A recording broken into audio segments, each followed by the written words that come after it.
नमस्कार दोस्तों। OCN network में आपका स्वागत है। मैं हूं ओमकार चौधरी। पुतिन साहब आ रहे हैं करीब करीब 30 घंटे की भारत यात्रा पर, और काफी व्यस्त उनका शेड्यूल है। जो शेड्यूल जारी किया गया है उसके हिसाब से न केवल दोनों राष्ट्र प्रमुखों के बीच में महत्वपूर्ण टॉक्स होने जा रही हैं और कई मुद्दों पर टॉक्स होंगे। इसके अलावा राष्ट्रपति भवन में जो उनका औपचारिक एक स्वागत है वो है। पहले दिन यानी शाम को जब वो पहुंचेंगे उसके करीब 2 घंटे के भीतर ही प्रधानमंत्री आवास पर नरेंद्र मोदी की तरफ से उनको एक निजी डिनर जिसको कह सकते हैं वो दिया जा रहा है। और रूस रवाना होने से ठीक पहले वो राष्ट्रपति भवन में भी एक जो राजकीय भोज कहते हैं वो उनके सम्मान में होगा। लेकिन इन दो भोजों के बीच में बहुत सारी मीटिंग्स हैं, और जो व्यापारिक आपके एक समुदाय होता है उसको भी दोनों लीडर संबोधित करने वाले हैं, प्रधानमंत्री और राष्ट्रपति पुतिन। लेकिन इससे भी बड़े सवाल हैं। रूस की संसद ने एक रक्षा सौदे को मंजूरी दी है जो भारत और रूस के बीच में पुतिन साहब के दौरे के बीच में परवान चढ़ने वाला है। भारत को क्या क्या हासिल होने वाला है, भारत क्या उम्मीदें कर रहा है। हमारे एनएस से अजीत डोवल साहब भी मॉस्को की यात्रा कर चुके और विदेश मंत्री एस जयशंकर साहब भी 2 यात्राएं कर चुके हैं। तो इसमें हमें ये देखना होगा कि भारत की उम्मीदें क्या हैं। पुतिन साहब दिल्ली आ रहे हैं तो जाहिर है कुछ बड़ा होने वाला है, वो क्या है, और अंतर्राष्ट्रीय समुदाय की किस तरीके से निगाह लगी हुई है। उनके आने से पहले जिस तरीके से यूके, जर्मनी और फ्रांस के भारत में स्थित राजदूतों की तरफ से एक बयान जारी हुआ जिस पर हमारे विदेश मंत्रालय ने नाखुशी जाहिर की और कहा कि ये जो अंतर्राष्ट्रीय एक मर्यादा होती है, गरिमा होती है, उसके खिलाफ है। तो मेरे साथ जुड़ रहे हैं कर्नल अजय रैना साहब। उन्हीं से जानने की कोशिश करते हैं कितना अहम है पुतिन साहब का ये दिल्ली दौरा। अजय जी, बहुत स्वागत। नमस्कार। नमस्कार, धन्यवाद ओमकार जी। सभी दर्शकों को नमस्कार। बहुत स्वागत आपका। तो सबसे पहले तो आप ये बताइए कि पुतिन साहब का ये दौरा कितना अहम है और जिन परिस्थितियों में, जिस पृष्ठभूमि में ये हो रहा है उसमें और कितना महत्वपूर्ण हो जाता है। ओमकार जी, आपने सही कहा। जब भी अभी सुपर पावर ही माने आप रशिया को, मिलिट्री सुपर पावर है, अदरवाइज जो उतना सुपर पावर तो नहीं रहा जैसे यूएसएसआर था, बट अभी भी वो एक सुपर पावर है और जिसने अभी 35 देशों के दांत खट्टे कर रखे हैं, तो नेचुरल मिलिट्री सुपर पावर है। जब भी इतनी बड़े किसी पावर का हेड ऑफ स्टेट आपके देश में आता है तो फर्स्टली वो तो आपकी एक हमारा मान सम्मान बढ़ जाता है कि देखो, क्योंकि पुतिन साहब हर जगह तो नहीं जाते, और दूसरा कि वो मित्र देश है और ऐसा मित्र देश है जो हमारे साथ हमेशा खड़ा रहा है, तो नेचुरली इसकी वैल्यू और ऐड हो जाती है। बिकॉज डिप्लोमेटिकली आपको पता है उस लेवल पे इमोशंस काम नहीं करते, प्यार मोहब्बत काम नहीं करती, लेकिन हिस्टोरिकली रशिया हमेशा हमारे पास खड़ा रहा। 62 में जो लोग कहते हैं उनको शायद पता नहीं कि रशिया और चाइना के रिलेशन खराब हो गए थे हमारे चक्कर में। जो काफ़ी उनकी घनिष्ठ मित्रता थी वो अफेक्ट हो गई थी, तो रशिया ने चाइना को मना किया था कि आप भारत से पंगा मत लो। तो हमारे साथ खड़ा रहा है ट्रेडिशनली। और मैं कई बार मजाक में कहता हूँ कि अगर हमने अपना देश में अपने मंदिर आज़ाद नहीं किए और अपनी सभ्यता को नहीं बचाया तो शायद हिंदुओं का नेक्स्ट देश रशिया ही होगा। वहाँ पे हिंदुइज्म फैल रहा है। और जो परिप्रेक्ष्य कॉन्टेक्स्ट आप बात कर रहे हैं वो ऑफ कोर्स जो चर्न इस टाइम चल रहा है, पूरे ग्लोबल पावर स्ट्रक्चर का जो एक रीशेप बन रहा है, उसमें दो बड़े इंपॉर्टेंट लीडर्स, इसमें अगर आप इंपॉर्टेंट लीडर्स दुनिया में गिनेंगे तो कितने? अब ट्रंप साहब तो हैं, वो जैसे भी हैं तो इंपॉर्टेंट। फिर मोदी साहब हैं, पुतिन साहब हैं, शी जिनपिंग है, कुछ हद तक बीबी नेतन्याहू हुए बिकॉज वो पंगा टेकर है, अदरवाइज साइज वाइज नहीं है। बिल्कुल। लूला है और गिन चुन के इतने ही है। ये यूके फूके वाले तो आपको पता है वो इरेलीवेंट है, 10-10 हज़ार की फौज रख के क्या उनकी औकात बची। तो जो दो, अगर आज दुनिया के फर्स्ट टॉप 5 लीडर्स की बात करते हैं उसमें से 2 लीडर मिल रहे हैं, और ऐसे समय पे मिल रहे हैं जबकि बातें हो रही हैं कि जो पावर एक्सिस है वो वेस्ट से शिफ्ट हो रहा है ईस्ट की तरफ, और अगर ईस्ट में शिफ्ट हो रहा है तो जो 3 बड़े लोगों की बातें होती हैं, इंडिया, चाइना, रशिया का, तो उसमें 2 प्रमुख मिल रहे हैं। तो ये बड़े ही अलग-अलग लेवल पे आप देखेंगे। और फिर आप इसका थोड़ा-सा अगर थोड़ा पीछे जाके देखेंगे तो लास्ट टाइम में जब हमारे पास दिसंबर के महीने में आए थे पुतिन साहब 1 रात के लिए, और जाते फिर उसके बाद उन्होंने यूक्रेन में हमला कर दिया था। तो वो यहाँ कुछ बात करने आए थे, कुछ टाई अप करने आए थे। तो उसमें देखिए उसको इससे जोड़ के देखिए, तो यूक्रेन वॉर एक ऐसे स्टेज पे पहुंच चुका है कि जहाँ पे एक्चुअली ट्रंप ने तो हाथ पीछे खींच लिया है। यूरोप चाहता है कि लड़ता रहे यूक्रेन, लेकिन किसी को औकात है नहीं। और पता नहीं कई बार क्या होता है, ओंकार जी की सरस्वती की कृपा होती है कि 4 दिन पहले मैंने एक ट्वीट किया था कि नेटो में से जर्मनी निकल जाएगा जल्दी ही, और कल आपने देखा कि जर्मनी के मिनिस्टर्स ने क्या बोला अमेरिका के साथ कि हमारा तो कम्युनिकेशन खत्म हो चुका है, बंद हो चुका है, अमेरिकन आर नॉट रिस्पॉन्डिंग। तो वो टूट फूट वहां पे चल रही है। और इधर पुतिन साहब से जो आपने स्टेटमेंट की बातें की, और जो लोग बोल रहे हैं कि देखो जी मोदी जी ने कहा था पुतिन जी को कि लड़ाई का माहौल नहीं है, लड़ने का समय नहीं है, तो पुतिन साहब खुद कह रहे हैं मैं लिख के दे रहा हूं भैया, मैं यूरोप पे अटैक नहीं करूंगा। तो जब पुतिन जैसा आदमी जो ऐसी बातें नहीं करता कि मैं लिख के देने के लिए तैयार हूं कमिटमेंट कि मैं यूरोप, तो इस सीधी समझ आती है कि जो हमारे एफर्ट रहे हैं इस वार को रुकवाने के लिए, वो एक हमारी जो अहिंसावादी टाइप जिसको हमारे लिए जाने जाते हैं उस टाइप की बात कर रहे हैं। तो ये बड़े ही एंगल से देखेंगे आप तो बड़ी इंपॉर्टेंट विजिट है, और दुनिया की निगाहें बिल्कुल सही है कि इस विजिट पे टिकी हुई हैं। काफ़ी लोग हैं जिनको हड़बड़ाहट भी हो रही है, और हमारे लिए बहुत अच्छी बात है।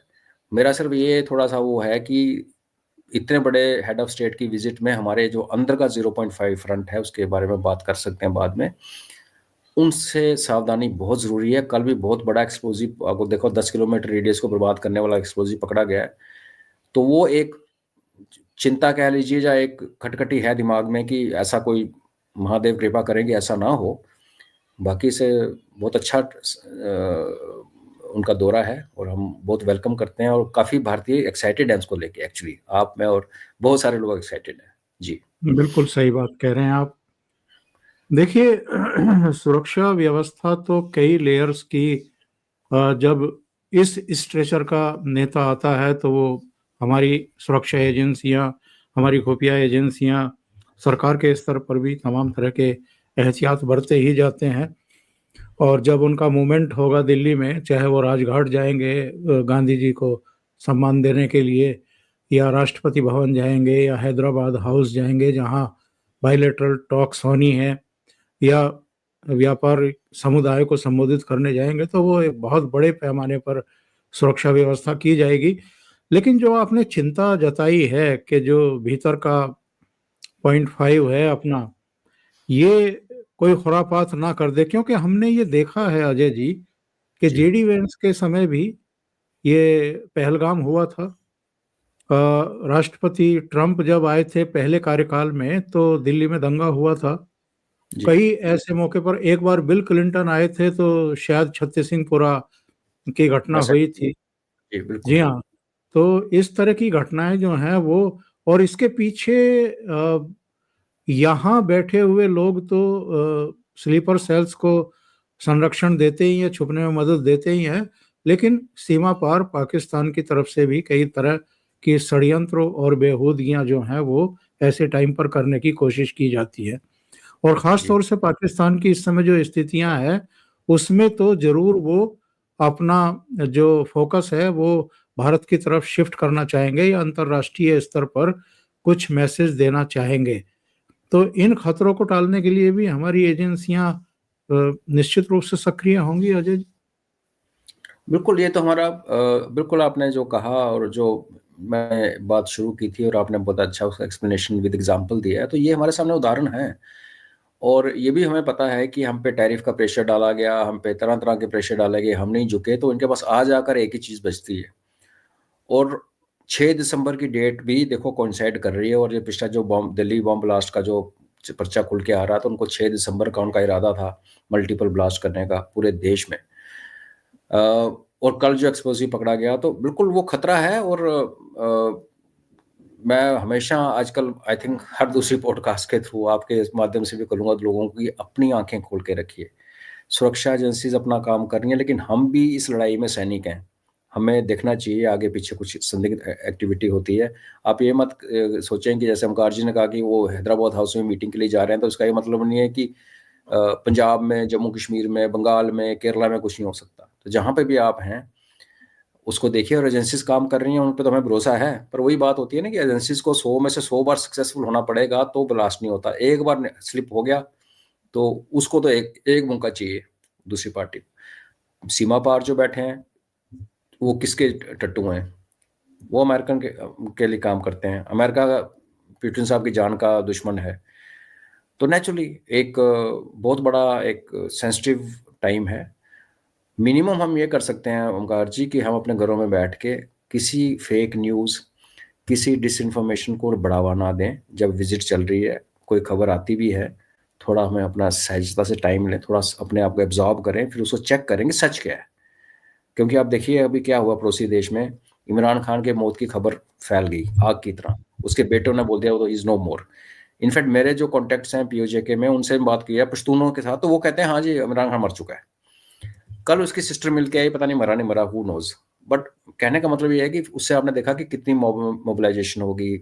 अडेरा जेल के बाहर करो 144 लगने के बावजूद लोग इकट्ठे हो गए, मरने मारने की बात हो गई थी। तो हमें अपनी मैच्योरिटी दिखानी चाहिए, सतर्कता दिखानी चाहिए, और बाकी उम्मीद करते हैं कि सब ठीक ठाक होगा। कोशिश तो पक्का होगी, इसमें कोई डाउट नहीं है। मेरे 100% यकीन है कि ईस्ट से हो, वेस्ट से हो, और अंदर जो छोटे छोटे ईस्ट वेस्ट बने हुए हैं, तो वो खतरा है ओंकार जी। अजय जी, ये जो यूके, फ्रांस और जर्मनी के दिल्ली स्थित राजदूतों की तरफ से एक बयान आया है, इसको आप किस तरीके से लेते हैं? क्योंकि जो एक राजनयिक मानदंड होते हैं, जो गरिमा होती है, एक मर्यादा होती है, उसका एक तरीके से उल्लंघन हुआ है। और हमारे विदेश मंत्रालय ने इस पर बहुत गहरी नाराजगी जाहिर की है। बयान जो दिया है विदेश मंत्रालय ने, उसने कहा है कि ये बेहद असामान्य है। किसी तीसरे देश के साथ भारत के संबंधों पर सार्वजनिक तौर से टिप्पणी करना अच्छी कूटनीतिक प्रक्रिया नहीं है, इसे स्वीकार नहीं किया जाएगा।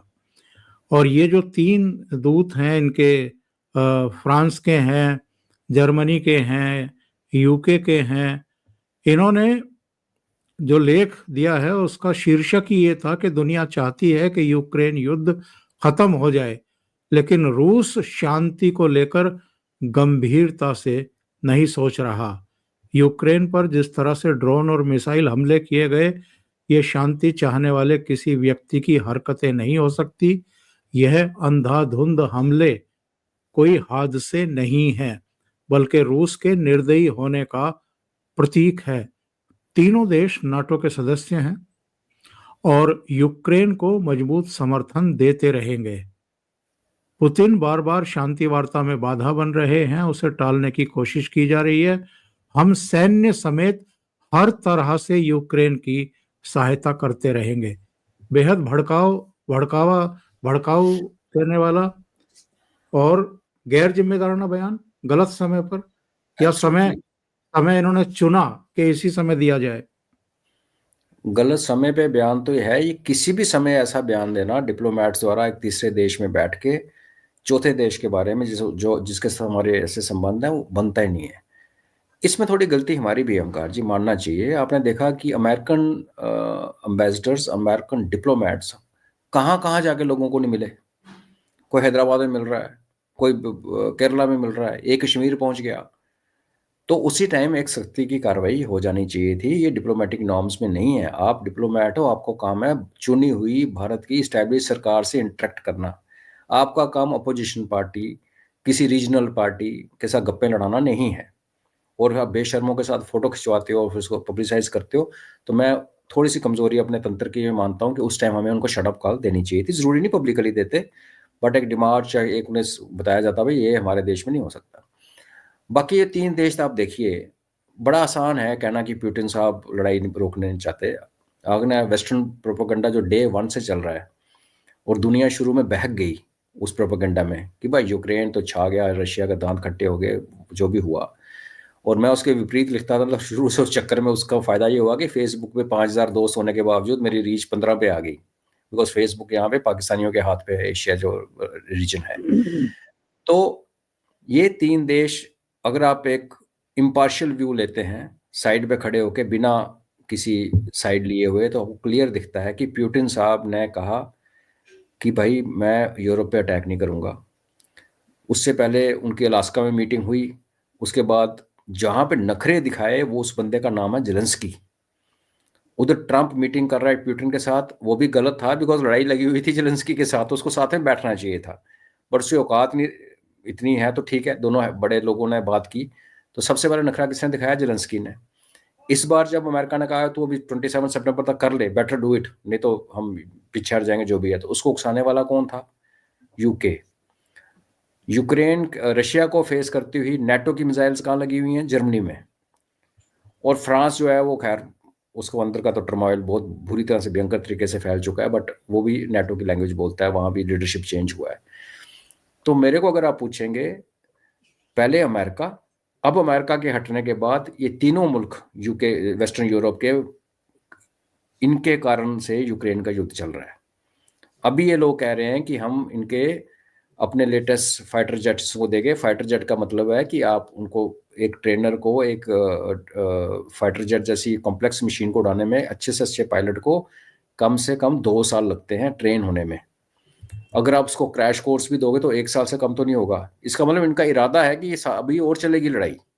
बिल्कुल। और अमेरिका भी समझ गया, तो अमेरिका ने कहा ठीक है, पहले मैंने फ्री में हथियार बांटे, तो अमेरिका ने कहा अब ऐसे करो कि अब यूरोप हमसे खरीदेगा और यूक्रेन को देगा। पहले यूरोप तो कुछ दे नहीं रहा था, वो तो बेच रहे थे, अमेरिका फ्री में दे रहा था। $3 बिलियन के हथियार दिए अमेरिका ने यूक्रेन को। तो लड़ाई लगवाने वाले ये लोग हैं। और बदकिस्मती ये है यूरोप की कि इनमें से तीनों की इकोनॉमी इतनी बुरी तरह से टूट चुकी है कि सिर्फ बक बक के कर सकते हैं, कुछ कर नहीं सकते। इनमें किसी को औकात नहीं है कि यूक्रेन में अपनी फौजी, यूक्रेन ने, यूके ने क्या कहा था, हम 10,000 फौजी, उनकी टोटल फौज 77,000 ओमकार जी। यूके की जो नेवी है उसके जहाज चलाने के लिए उनके पास फौज नहीं है।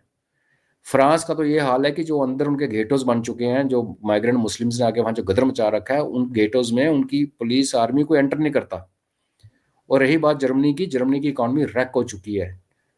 वहाँ पे खालिस्तानी से लेके हर किस्म का एंटी नेशनल भारत का एलिमेंट वहाँ पे बसते हैं। और किसी ज़माने में जो इंजीनियरिंग का सबसे बड़ा माना जाता था जर्मनी, वो अभी उसकी प्रोडक्शन कैपेबिलिटीज सब कुछ ज़ीरो है, मैन्युफैक्चरिंग ज़ीरो है, क्योंकि जर्मनी के जो चांसलर थी पहले वाली, उसने एक्चुअली अपने देश को अरबों को बेचा और गेट खोल दिए और डेमोग्राफी चेंज कर दी। तो जब ऐसे देश जिनकी ना इकोनॉमिक पावर है, ना मिलिट्री पावर है, ना इनकी मार्केट चल रही है, ना इनका मैन्युफैक्चरिंग है, तो कर क्या सकते हैं भारत को? तो यही गंद सही। डाल सकते। तो उन्होंने वही किया जो उनकी औकात में है। पर मैं आपसे बिल्कुल सहमत हूँ कि ये बिल्कुल गलत है, और हमारी मिनिस्ट्री ऑफ एक्सटर्नल अफेयर्स ने बिल्कुल सही उनको शट अप कॉल दिए। अगर यही कॉल अमेरिकन दूतों को पिछले साल दे दी होती, पर उस समय इसलिए नहीं दी गई कि हमारे बड़े अच्छे रिलेशन चल रहे थे, ट्रंप साहब चुन के आ रहे थे, तो हम बोले चलो ठीक है, ठीक है। वो कॉन्टेक्स्ट भी है। आप जने खने हर बैल को पकड़ के ये नहीं कहते मेरे को मार आ गए ना, आप कई बैलों से थोड़ा दूर रहते हो, चलाते हो काम। बट हाँ, पहली बार भारत ने इसको कंडेम किया है, जो कि स्वागत योग्य है। इससे अगले आने वाले दिनों में ये मुंह खोलने से पहले एटलीस्ट बोलेंगे। जी। बिल्कुल सही कह रहे हैं।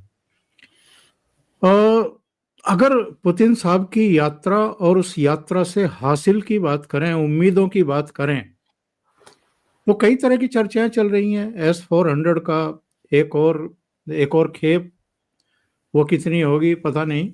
S-500 को लेकर के भी चर्चा कि यहाँ उत्पादन किया जाए, उसके लिए शायद रसिया तैयार नहीं था। परमाणु पनडुब्बी की बात भी हो रही है, लड़ाकू विमानों की बात भी हो रही है, सहभागिता में अस्त्र शस्त्रों का यहाँ उत्पादन करने की बात भी हो रही है। लेकिन आप बेहतर बताएंगे कि किन किन क्षेत्रों में उम्मीदें हैं।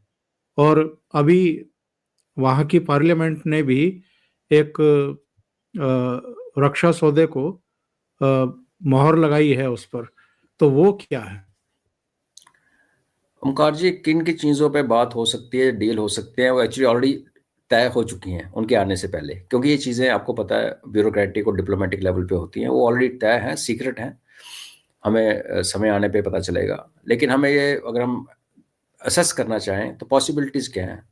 रशिया के पास डिफेंस इंडस्ट्री और तेल को अलावा बेचने के लिए कुछ है नहीं आज की डेट में। जो इनकी किसी ज़माने में ग्रेन बेल्ट थी दुनिया की, वो यूक्रेन के पास है। जो किसी ज़माने में यूएसएसआर में बहुत अनाज पैदा होता था, वो इनके पास है। तो ज़ाहिर है कि हम इनसे अपना इंपोर्ट करते हैं। इनफैक्ट जब इनका लड़ाई शुरू हुई थी यूक्रेन के साथ, तो हमने इन्हीं के खरीदे हुए पार्ट्स दोबारा इनको बेचे थे, बिकॉज वो शुरू में टैंकों की बड़ी बर्बादी हुई थी। तो हमारे पास इनके T-72 T-90 सीरीज़ के टैंक्स हैं, तो उनके जो स्पेयर्स हमारे पास थे, हमने वापस उनको दिए उनकी रिक्वेस्ट पे। तो जैसे आपने लिस्ट ली, तो उसमें सबसे पहले जब फाइटर जेट की बात करते हैं, हमारे पास बहुत बड़ी शॉर्टेज है। रफेल के आने का फ़ायदा ये है कि और रफेल आएंगे तो हमारी इंटीग्रेशन में बड़ा आसानी हो जाएगी, बिकॉज ऑलरेडी हमारे पास रफेल्स बहुत ज़्यादा हैं और अभी नेवी को भी मिल रहे हैं, तो जो भी 60-70 और आने हैं तो अच्छी बात है, हो सकता है। लेकिन ये भी हमें मानना पड़ेगा कि जितनी हमारी डिमांड है वो कितने टाइम में फ्रांस उसको पूरा करेगा। ये भी एक, हम एंडलेसली वेट नहीं कर सकते ना कि हम वेट करेंगे। और ये भी नहीं कि रफेल सिर्फ भारत को बेच रहा है फ्रांस, डिसॉल्ट सही। जो एविएशन जो है वो और देशों के उनके पास ऑर्डर्स हैं, तो उसमें टाइम लगता है। F-35 का एक लॉलीपॉप अमेरिका ने हमारे सामने रखा था, हम उसको रिजेक्ट करते रहे। तो एक टाइम पे मैंने ये कहा था, यार अगर एक आधा स्क्वाड्रन F-35 का लेना पड़ जाए और उसके साथ आप थोड़े रफेल्स और ले लीजिए, और अगर आप क्योंकि सुकोई 30 हमारे पास है, तो Su-57 अगर हम ले भी लेते हैं तो अगेन इंटीग्रेशन का इतना इशू नहीं है।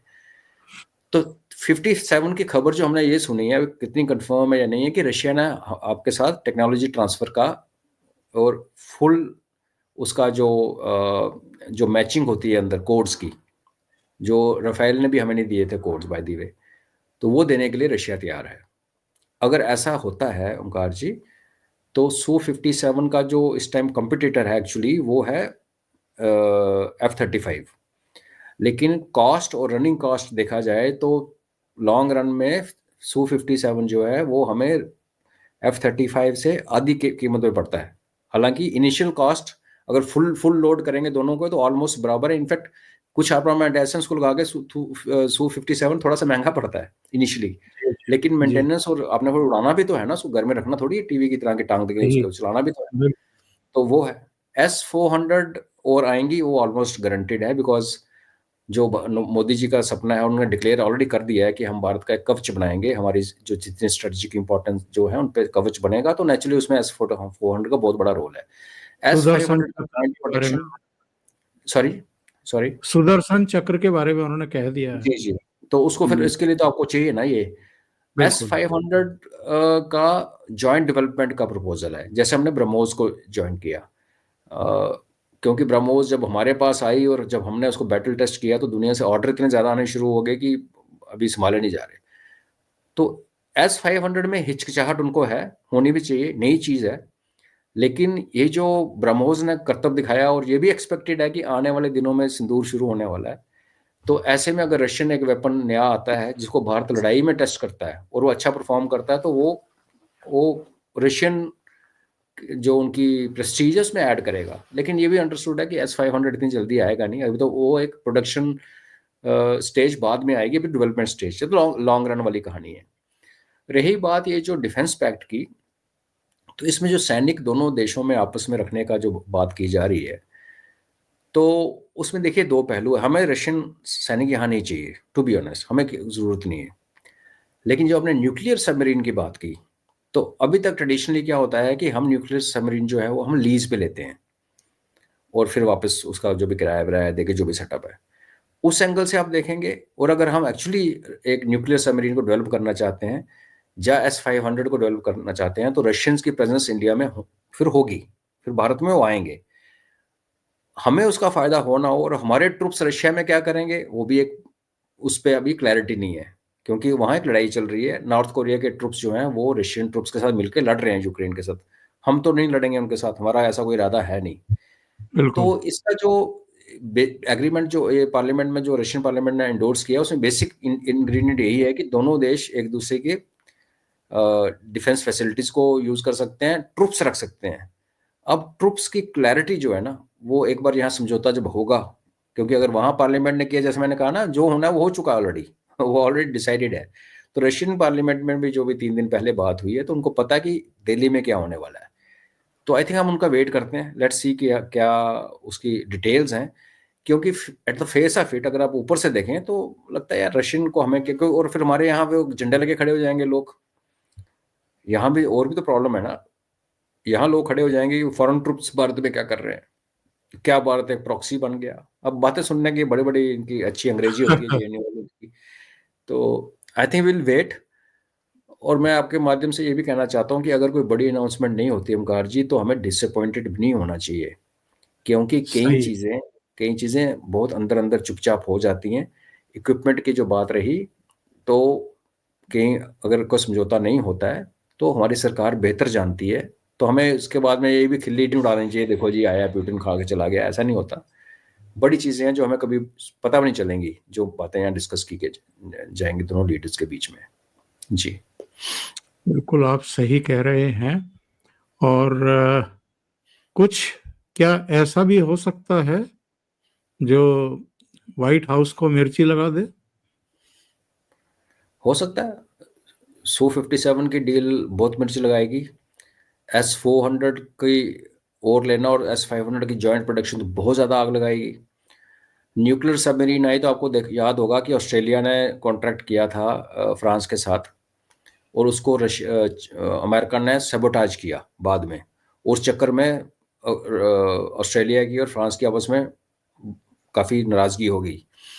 तो अगर वो भी कोई डील टेबल पे आ गई, और मैं कहता हूँ कि इन चीज़ों को 10 साल लगे, डजेंट मैटर, ये एक स्टेटमेंट का टाइम है। जैसे आपने कहा कि जो दुनिया का ग्लोबल चर्न चल रहा है, जो एक पूरा कहते हैं ना चटनी पीसी जा रही है पावर की, उसमें एक बहुत बड़ा डिप्लोमेटिक स्टेटमेंट होगा अगर हम रशिया के साथ कोई बड़ा ही ऐसे वाला लॉन्ग टर्म वाला रिसर्च रिलेटेड बनी बनाई चीज़ खरीदना एक चीज़ होती है ओमकार जी। अगर आप जॉइंट प्रोडक्शन में जाते हो, जॉइंट डेवलपमेंट की बात करते हो, टेक्निकल ट्रांसफर करने की बात करते हो, तो ये चीज़ें हैं जो बहुत इंपॉर्टेंट है, वो उस देश को फिर लॉन्ग रन में आत्मनिर्भर बनाती हैं। तो वो एक एक्सपेक्टेड है कि उस लाइन पे कुछ ना कुछ अनाउंसमेंट होगी और व्हाइट हाउस को फिर मैसेज क्लियर जाएगा। इनफैक्ट व्हाइट हाउस वालों को तो ऑलरेडी पता होगा कि क्या डील होने वाली है, इतना तो हम उनको ग्रांट करते हैं सीएए को। जी लेकिन चाचा ट्रंप ने कहा था कि मैंने तो ये 25% अतिरिक्त जो सैंक्शन लगाया था टैरिफ के रूप में, ये इसलिए लगाया था कि प्रेशर बढ़े पुतिन पर और यूक्रेन का युद्ध खत्म हो। बहाना तो अच्छा ढूंढा था उन्होंने, और हो सकता है इसमें कुछ सच्चाई भी हो। लेकिन ना तो पुतिन पर कोई प्रेशर पड़ा है और ना ही हमारी आर्थिक सेहत पर कोई फर्क पड़ा है। हम तो 8% से ऊपर की जीडीपी से रन कर रहे हैं, और हमारा जो एक्सपोर्ट है वो भी अजय जी 12 से 14% बढ़ गया है। इनफैक्ट ओमकार जी आपने बड़ा अच्छा पॉइंट बोला। हमारा आज की डेट में जो इम्पोर्ट्स करके हम जो खर्चा करते हैं और जो एक्सपोर्ट करके पैसा कमाते हैं, और उसमें अगर हम ये जो हमारे नॉन रेजिडेंट भारतीय बाहर हैं जो अपने घरों में पैसे भेजते हैं उनको जोड़ लें, तो हमारा इम्पोर्ट और एक्सपोर्ट दोनों बिल्कुल बैलेंस्ड है, जो कि किसी भी देश के लिए बहुत अच्छी चीज़ है। नहीं तो जनरली क्या होता है, हमारे जैसा देश पहले क्या करता है, इम्पोर्ट बड़ा कर लेता है और बिल्कुल। एक्सपोर्ट करने के लिए कुछ होता नहीं, तो फिर हमारा फिर डॉलर डॉलर करते नुकसान होना शुरू होता है। यहाँ पे इस टाइम पे ये जो टैरिफ का ड्रामा हुआ, इसके बावजूद क्रूड ऑयल का हमारा इंपोर्ट में बहुत बड़ा हिस्सा है, उसके बावजूद हमारा इंपोर्ट और एक्सपोर्ट लेवल है। महादेव की कृपा रही ओंकार जी, तेल अगर निकल आया हमारा बे बंगाल में जैसे एक्सपेक्टेड है, और क्रूड अगर हमारा बंद हो गया, तो आपको रातों रात हमारे एक्सपोर्ट और इंपोर्ट में 20% का फर्क लगेगा, जो कि हमारे हमारे फेवर में होगा। तो ये जो ट्रंप ने गेम खेली, अगर वो सिंसियर था ना, तो उसको ये टैरिफ लगाने चाहिए थे। यूरोप पे उसने लगाए भी, उन पे डबल ट्रिपल लगाने चाहिए थे कि तुम लड़ाई बंद कराओ। लेकिन कहानी ये है कि ट्रंप जो अमेरिका डीप स्टेट पे तो लड़ाई बंद नहीं कराना चाहती ना। वो क्या चाहती है, जो ट्रंप ने कर दिया कि अब यूक्रेन में जो हथियार जाएगा अमेरिका से, उसके पैसे यूरोप देगा। तो लड़ाई बंद करवा के वो भी इंटरेस्टेड नहीं है, किसी को लड़ाई बंद कराने का इंटरेस्ट नहीं है। और मैं एक चीज़ आपको और बताऊं, अमेरिकन और वेस्टर्न वर्ल्ड का जो पावर हैंडलिंग का जो कॉन्सेप्ट है, उसमें लड़ाई लगना एक कंपल्शन है। लड़ाई या इंटरनल अनरेस्ट, रेजिम चेंज, ये चीज़ें इनको फेवर करती हैं, इनका बिजनेस चलाती हैं। आज अगर यूक्रेन खत्म होता है तो आपको हैरानगी नहीं होनी चाहिए कुछ दिन के बाद आपको ईरान के ऊपर कुछ शुरू शुरू हो जाए। और अगर ईरान पे शुरू हुआ तो उसके बदले में कि चाइना ताइवान में घुस गया, तो मैं तो कहता हूँ चलो लड़ना ही, अगर लड़ने का हमने फैसला कर ही रखा है तो यूक्रेन में लड़ते रहो यार, लड़ते रहो और मत फैलाओ। बिकॉज वेनेजुएला देखो तैयार है, वेनेजुएला एक नेक्स्ट यूक्रेन बनने के उसमें बना हुआ है, बिकॉज उसको पीछे से रशिया और चाइना की सपोर्ट है। और दर्शकों को ये पता होना चाहिए कि 7 से 10 लाख के बीच में लेबनीज जो हैं वो वेनेजुएला में रहते हैं। और ये लेबनीज जो हैं ये बेसिकली जो वेनेजुएला में रहते हैं ये हैं तो क्रिश्चियन, लेकिन उनके वहाँ जाने के कारण हिजबुल्लाह की बहुत बड़ी प्रेजेंस है वेनेजुएला में। और ये पहला बार ऐसा हो रहा है कि जो एक लड़ाई वाला माहौल फॉकलैंड आइलैंड्स के बाद अमेरिका के बगल में शुरू हो रहा है। नहीं तो अमेरिका ने हमेशा लड़ाइयाँ लगवाई हैं अपने घर से दूर, समुद्र पार, चाहे पैसिफिक ओशन के उस तरफ चाहे अटलांटिक ओशन के उस तरफ। तो ये जो ट्रंप जी कह रहे हैं ना, तो मैं यही कहता हूँ कि ठीक है यार, और मत फैलाना लड़ाई को। आप यूक्रेन लड़ने का ही शौक है तो यूक्रेन में लड़ते रहो, बट हम पे कोई असर नहीं पड़ने वाला। आत्मनिर्भरता का जो काम किया है सरकार ने और जो प्राइवेट कंपनीज ने उठ के आगे हाथ खड़ा किया है, इन्वेस्टमेंट किया, बहुत रिस्की था।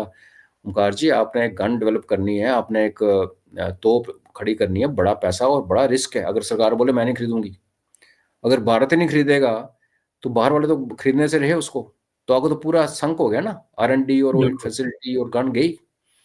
तो इंडस्ट्री ने रिस्क लिया, L&T आई, महिंद्रा आई, टाटा आगे आई, तो देखो अब उसका देख रहे हो, हमें हमें फर्क नहीं पड़ता अब। और एक चीज जो रशिया के साथ नहीं होगी इस बार, जो आज से पहले हमने कभी इन दोनों देशों में डिस्कस नहीं हुआ, वो हुआ था, वो होगा हमारा ट्रेड रशिया के साथ। आज तक हमारा ट्रेड वन वे रहा है रशिया के साथ। हम उनसे हथियार लेते थे और तेल लेते थे, और रुपीज में जब पेमेंट शुरू की तो रशिया ने कहा हमारे पास इतने रुपीज इकट्ठे हो गए, समझ नहीं आ रही क्या करें। तो फिर बाद में हमने UAE से करेंसी लेके, और बीच में हमने चाइनीज करेंसी के साथ भी डील किया। लेकिन जब ये टैरिफ लगे थे तो आपको याद होगा, तब रशिया ने कहा था, रशिया का जो डिप्लोमेट यहाँ पे एम्बेसडर है इंडिया में, उन्होंने कहा था कि हमारी मार्केट्स खुली हैं, अगर आपको बाहर को रोकता है तो you are most welcome to come and sell in Russia. तो जो भारत एक्सपोर्टिंग टू रशिया, ऐसी वाली डील भी मुझे लगता है कि इन डील्स में से निकलेगी, जो पहली बार होगा अपने आप में। अगर रशिया की मार्केट खुल जाती है हमारे लिए, तो जैसे आपने ऑलरेडी कहा कि हमारा एक्सपोर्ट वैसे ही बढ़ गया है, क्योंकि ये जो मेहनत की है सरकार ने अफ्रीका में जाके, ऐसी कंट्रीज में जाके जहाँ पे मार्केट्स खोलनी है हमारे लिए, तो उसका बिल्कुल। और जो उसका फर्क इम्पैक्ट हमें दिख रहा है जी। और अजय जी, जब निजी भोज पर बैठेंगे मोदी साहब और पुतिन जी, तो है तो निजी भोज, लेकिन वहाँ बहुत सारी ऐसी बातें होंगी जो आउट नहीं होंगी, कभी सामने नहीं आएंगी, लेकिन बाद में उनके असर दिखाई देंगे। ब्रिक्स से लेकर के तमाम दूसरी चीजों पर भी चर्चाएं हो सकती हैं। होनी चाहिए। अगर ट्रंप जैसा बंदा खुद बोल रहा है कि ब्रिक्स मुझे डरावने सपने दिखाता है, तो और ब्रिक्स का एक्चुअली देखा जाए तो हुआ कुछ भी नहीं, ना इनका हेडक्वार्टर है, ना कोई करेंसी है, ना कोई पॉलिसी है, कुछ नहीं है। और ब्रिक में इतनी लंबी लिस्ट पड़ी है अंदर आने के लिए। तो हाई टाइम, अगर हम सीरियस हैं, उस पावर को हथियाना चाहते हैं, वेस्ट से ईस्ट में शिफ्ट करना चाहते हैं, तो हमें ब्रिक्स पे बात करनी चाहिए, RIC पे भी बात करनी चाहिए। चाइना को कैसे अकोमोडेट करना है, चाइना के साथ हमारी थोड़ी सी अभी नरमी हुई है, तो उसको उसको यूज़ करके। और फिर ईरान का बीच में एंगल है, जो रशिया की सेंसिटिविटी है, चाइना की सेंसिटिविटी है, और हमारी सेंसिटिविटी तो वैसे नहीं है, लेकिन हमारी चाह बार वहाँ पे है। और अगर अमेरिका ईरान के पीछे पड़ जाता है तो हमारा भी नुकसान हो सकता है। तो हमारे कॉमन थ्रेट्स और कॉमन बेनिफिट्स वाला एक सामने फील्ड है, जिसमें एक चाइना बहुत बड़ी एक अनप्रिडिक्टेबल सी एंटिटी है। लेकिन मैं आपको ये भी बताऊं ओमकार जी, चाइना के बारे में जो हमारे दिमागों में बातें विचार है ना, ये भी प्रोपेगेंडा ज़्यादा है, सच्चाई कम है। जितना हम उसको बुरा दिखाते हैं, बुरा पेंट करते हैं, वो उतना बुरा है नहीं। हमारी अपनी कमज़ोरियां थी, 62 में हमने खुद पंगे लिए बिना तैयारी के, मार पड़ी, और चाइना ऑलमोस्ट शाम के प्लेन्स तक आके वापस चला गया। वो ठीक है कि उनको लॉजिस्टिक प्रॉब्लम हो रही थी, हिमालय के इधर से आना, वो ठीक है, लेकिन फैक्ट ये है कि वापस खुद गया था। इधर ईस्ट लद्दाख में जब हुआ, गलवान में मार पड़ी, उससे पहले एक क्लैश ऑलरेडी पेंगोंगसो के लेक पे हफ्ता 10 दिन पहले हो चुका था, जिसकी खबरें बाद में आई। लेकिन जब कैलाश पे हम चढ़े तो चाइना पीछे हट गया। तो चाइना को भी पता कि उसको सेंसिटिविटी है कि एक साइचिन के थ्रू जो उसका हाईवे बना हुआ है उसको वो पैडिंग करना पड़ चाहता है। वो चाहता है उसके वेस्ट में उसकी इतनी प्रेजेंस रहे कि हम उसको उस हाईवे को उसको तंग ना कर सकें। बिल्कुल जब वो बन रहा था तो हमने बनने दी, वो हमारी बेवकूफ़ी थी। अभी वो उसको बना के प्रोटेक्ट कर रहा था, उसका फर्ज बनता है। कोई भी देश अगर अपनी एक लाइफलाइन खोलता है दूसरे देश के अंदर से, दूसरा देश रिएक्ट नहीं करता तो वो दूसरे देश की बेवकूफ़ी है ना। अब उसने बना ली तो वो तो उस पर लड़ेगा। तो अदरवाइज जितनी कहानियां हमारे यहाँ पे दिमागों फिल्में भी बनी क्योंकि हम हार चुके थे और फिर बताना था कि हम इसलिए हारे कि वो बहुत स्ट्रांग हैं, बहुत बड़े हैं, इतना था नहीं। और आज भी देखा जाए तो अगर एक बॉर्डर डिस्प्यूट हमारा सेटल हो जाए तो हमारा चाइना के पास और क्या पंगा है? कोई पंगा नहीं है। वो भी एक सिविलाइजेशन है, हम पुराने पुराने मित्र हैं एक्चुअली हम। और चाइना तो दूर होता था, तिब्बत था बीच में। तो ये जो ख्याल कुछ लोग कहते हैं कि हमें अभी तिब्बत का एक्टिवेट कर देना चाहिए, अभी हम चाइना को ना करना चाहिए, तो वो करेंगे तो ना तो ब्रिक्स बनेगा ना RIC बनेगा। तो फिर अगेन हम वेस्टर्न हाथों में खेल जाएंगे। ये टाइम बिल्कुल। है, हमारी तरफ पीस होना चाहिए। ये 3 पावर्स के बीच में पीस और अंडरस्टैंडिंग होनी चाहिए। बाकी दुनिया लड़ती है जब जाए भाड़ में। That's how. ऐसा रहेगा 8-10 साल तो हमें बहुत बेनिफिट होने वाला है। जी 50 के दशक में एक फिल्म आई थी अनाड़ी। उसमें एक गीत था, वो चांद खिला, वो तारे हंसे, ये रात अजब मतवाली है, समझने वाले समझने समझ वाले गए हैं, समझ ना ना समझे समझे। वो अनाड़ी है। जी तो ये ट्रंप साहब के ऊपर फिट बैठता है। उन्होंने 4 कोशिशें की मोदी जी को बुलाने की, मुलाकात करने की। मोदी जी ने मुलाकात नहीं की, मोदी जी नहीं गए। और पुतिन को मॉस्को से दिल्ली बुला करके उनका सम्मान किया जा रहा है। उनकी गलबैयां दोनों की देखने को मिलेंगी। तो ट्रंप के लिए ये पंक्तियां बिल्कुल सटीक बैठती हैं। मैसेज तो दे दिया, अगर आप बिल्कुल नहीं समझ रहे हैं तो आप ही अनाड़ी हैं। एब्सोल्युटली। और देखो, ट्रंप को एक विंडो दी गई थी कि तू आ जा पहले। ट्रंप को यहाँ विजिट करने का एक मौका दिया गया था। बीच में बात चली थी कि ट्रंप भारत आ रहे हैं, और फिर ये स्पेकुलेशन हुई कि वो पुतिन से पहले आना चाहते हैं। और अगर वो आना चाहते सिंसियरली तो भारत मना ना करता। लेकिन जो बंदा G20 में नहीं आया, ओंकार जी, आप देखिए, आपको प्रेसिडेंसी लेनी है G20 की, आप आए नहीं क्योंकि आपको साउथ अफ्रीका की शक्ल पसंद नहीं। इसका मतलब कल को साउथ अफ्रीका अमेरिका नहीं आएगा, यही हुआ ना। तो आप तो तोड़ने में लगे हो ना, आप जोड़ने में तो वही कहते हैं ना, अगर आप हेड ऑफ द फैमिली हो या हेड ऑफ द कंट्री हो, बर्तन खटकते हैं घरों के अंदर, शोर बजता है, लेकिन बड़े आदमियों का यही काम होता है कि वो जोड़ के रखें। ट्रंप इस टाइम दुनिया का सबसे पावरफुल प्रेसिडेंट है, लीडर है। उसका फर्ज बनता है कि दुनिया में एक ऑर्डर सिस्टम चलता रहे। लेकिन उसने दोस्ती की पाकिस्तानियों के साथ, उसने दोस्ती कर रखी है अपने ट्रंप अपने क्रिप्टो की डील में जहाँ फायदा रहा उन लोगों के ऊपर। उसका उसकी दोस्ती का बेसिस अब बिजनेस बन चुका है, ट्रांजैक्शनल हो बिल्कुल। गया है। और वो भी लोग बर्दाश्त कर लेते हैं कि ठीक है, आप लो, आप दो ट्रांजैक्शन। आप टेररिस्टों को अपने गले में, आप वो सीरिया वाले को बुला के व्हाइट हाउस में हाथ मिला रहे हो क्योंकि वहां से तेल चोरी करना है आपने। तो फिर नहीं ना, ये बात बनती नहीं। दुनिया देख रही है, वो जमाना चला गया, दुनिया में सोशल मीडिया नहीं था, बातें निकलती नहीं थी। अब ये अनाड़ी है या क्या है, हारा हुआ खिलाड़ी है। बट हाँ, आपने बड़ा अच्छा गीत याद करा दिया मुझे। राज कपूर पे था शायद ना, राज कपूर और राज नूतन। कपूर और नूतन। नूतन ना, हाँ। हाँ। बहुत बहुत धन्यवाद आपका अजय जी, जुड़ने के लिए, इतना जी समय निकालने के लिए, और बहुत महत्वपूर्ण मुद्दे पर अपडेट देने के लिए। Thank you so much. धन्यवाद। नमस्कार। नमस्कार।